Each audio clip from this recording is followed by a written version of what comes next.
Hello everyone, this is the Smiling Mammoth. Welcome back to Minecraft. Today I'm starting off the Let's Play. I'm going to give you a tour of the world so far and kind of, discuss what we're going to be doing in the course of this series. So, first of all, it's obscured by cloud. I figured I'd give you the final finished product tour of the Mobstar. Don't know why that's missing.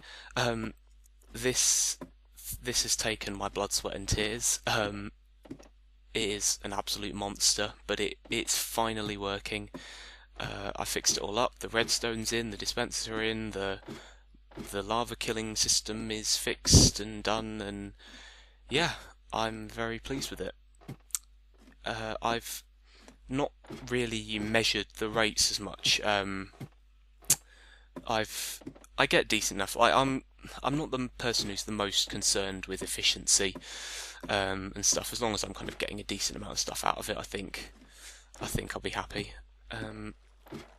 Sorry about the long ladder climb. I originally was planning to have a log outvator, but they have fixed them for 1.4, so no log outvator for us. But yeah. Here it is. As you can see, the mobs are starting to spawn again. I think the dispenser's just deactivated, so we should be getting some spawns all around the outside now. I really need to find a way to close that up because I'm pretty sure it interferes. But yeah, I'm not sure. There's a redstone clock, a piston clock up there, pushing around blocks, and there's two glass blocks in the chain.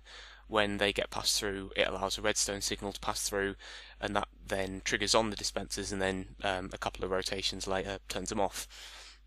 So it's not a super long time, and I don't know why I'm not getting that many spawns. Normally I get more than this. That's weird. Oh well, I suppose it shows the concept, but yeah, you can see them. They get kind of flushed towards this. What happens is they fall down there. As they get pushed down, there's some lava probably around here that kills them, and then underneath there's fence posts that allows the items to drop down. The items run along a bit, and then there's a nether portal. I might show you on the way back down, but yeah, there's another portal, and the way I've got it linked up is that the items go in and end up in my nether portal, like my general nether portal, and then I also have another nether portal in my base. If I travel through the one in my base, I then go to the one in the nether and pick up all the items, but then when I go back, I never end up at this one. So this portal is strictly one way, only the items go through it. I will never kind of come back out through it, which is good. It means I'm never going to kind of come out and be confronted with a ton of angry mobs. But yeah, I'll probably go through in a bit and show you the drops, but actually, we'll take the fun way down. I put this in, and it's always a bit of a risk, but I did widen the hole. There we go. The amount of times I've done that so far and it just hit the ground. But yeah, obviously, first thing here is the ice tray. It's Etho design, so I mean, actually, Etho uses dispensers. I just used there's water under here, and the way it works is you trigger it. So this would then block off any water from coming through. These will then go down eventually. Yep, there we go. And I've not actually got a silk touch pick on me, but what I'd then go do is go around, harvest all this, and then if you flick this back up, it would allow all the water to flow back through, create infinite source, and then these pop back up, and it just allows for faster freezing, because rather than having to start at the edge and then work inwards, they've actually kind of got some blocks in the middle. It's not the most efficient way of doing it. There's the kind of classic, I think it's a sugar cane pattern, where you kind of have one here, one here, one here. But again, I'm not overly fussed with efficiency as long as I get my ice out at the end of it. There is a very big hole in the roof because I forgot that when making this kind of box that ice doesn't freeze unless it's exposed to the sky, so I might take this out because it does look a bit daft. Then we have just kind of generic sugarcane farm. Up here we have a wheat farm. I probably could replace these with dispensers. I built it before dispensers could dispense water, so yeah, I'm using pistons and stuff, but you know, it works, it does the job. I don't really need to change it over. What else we got? This was originally going to be a sheep farm. There were originally going to be pits all along here that I'd keep different coloured sheep in, but kind of halfway through building it, after I'd kind of done the room and done the edges, I kind of realised that I didn't have a proper storage room. I just kind of had chests dotted about the place, so I kind of figured I'd better change it over, because I don't really need wool that much, whereas I do need good storage. I'm not OCD, I don't know. I just like having it neat. There we go. The door to this place, I'm very proud of it. It's a very simple concept, but it was one of the kind of more original redstone ideas that I had. So I'll show you how it works. So press the first one, pistons drop down, this dispenses water, and yep, no spill. Then when you close it, that fires again, and then it waits, and then pushes back up. And it is the most hideous mass of redstone back here like you have ever seen.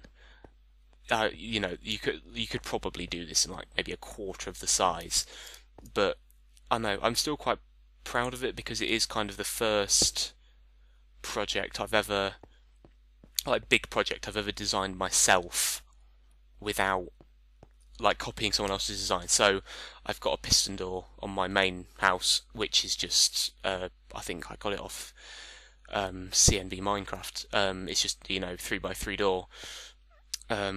Whereas this, I have, you know, pistons firing to block off signals and all this stuff. And I was just kind of pleased with how I managed to make it all work in the end. Because, I don't know, I use redstone more than other people, but I'm not that good at the mechanics of it as such. We have random enchanting table, because I've not made a room for it yet. This is my skeleton mob farm. It's the, like, you know, pretty much the most basic concept you can imagine. They spawn down there. There's a glowstone lamp that's on normally, so they don't spawn. And then, yeah, flick that lever, that turns off, that turns on just to let me know it's on, and then they come falling down. I smack them, they give me experience, and I get my enchantments. Sorry if my voice is sounding a bit croaky, by the way. I have a cold at the moment. I actually took the day off for it today, but I'm on the mend, and I figured I might as well be relatively productive today. Yep, the 3x3 door. Nothing really that special. This is kind of the main house area, I suppose. I've got my furnaces. Pretty basic concept. Got a cocoa bean farm. It's kind of not that useful because cocoa beans aren't used for that much, but yeah, I like it anyway. Through here we have, I actually harvested this earlier. It's a nether wart farm. I quite like it because, I don't know, quite like the idea of going through the portal and having a nether themed room. Again, there's water behind there, and then it will flood out. It's got a chest of the nether wart in here. Bed and whatnot. Down here we have a snow golem. Just to kind of, I just stand in the corner, get as much snow as I can. It's for when I was building the ice tray, because I needed snow for all around the bottom of it, because you can't go through that with efficiency picks. So, yep. Here we have just kind of, yeah, normal, hit that. Pistons below these, you know, you harvest it off. This was my enchanting room, and this actually brings me on quite nicely to kind of my main kind of point in the series, is I came down after doing the Mobstar, and I found this, and it was just solid. I hollowed it out just to kind of see what had happened, and it appears that the world has kind of regenerated around it. I don't know why that's happened, or how even. As you've probably noticed, I do play with mods, but I don't use them in the main world. But, you know, I've never had this problem before, so I'm not really sure. And I